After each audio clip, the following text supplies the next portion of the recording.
नमस्कार मित्रांनो, मी मयूर कोळपे म्हणजेच MK.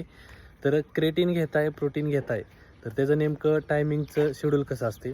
तर प्रोटीन आणि क्रेटीन नेहमी वर्कआउटच्या नंतरनं घ्यायचा, म्हणजेच वर्कआउटच्या नंतर नसतो तो म्हणजे पोस्ट वर्कआउट, आणि वर्कआउटच्या आधी असतो ते म्हणजे बिफोर, बरोबर ना.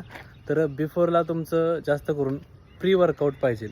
प्री वर्कआउट जरी तुम्ही त्याला तुम्ही पैसे खर्च करू शकत नाही, तर प्री वर्कआउटसाठी तुम्ही छोटेसे कॉफीची जी पुडी असते 1 किंवा 2 रुपयाची, ते तुम्ही घेऊ शकता गरम पाण्यामध्ये, म्हणजे जास्त गरम नाही, नॉर्मल.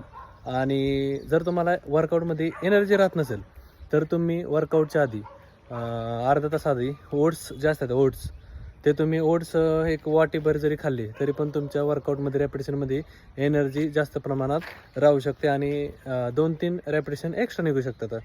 आणि क्रेटीन काय करतं शरीरामध्ये, तर क्रेटीन तुमच्या मसलमध्ये स्ट्रेंथ पॉवर आणतं. आणि क्रेटीन जर यूज करत असाल तर फक्त तुम्ही दिवसामध्ये 3-4 ते 4-5 लिटर पाणी घ्या.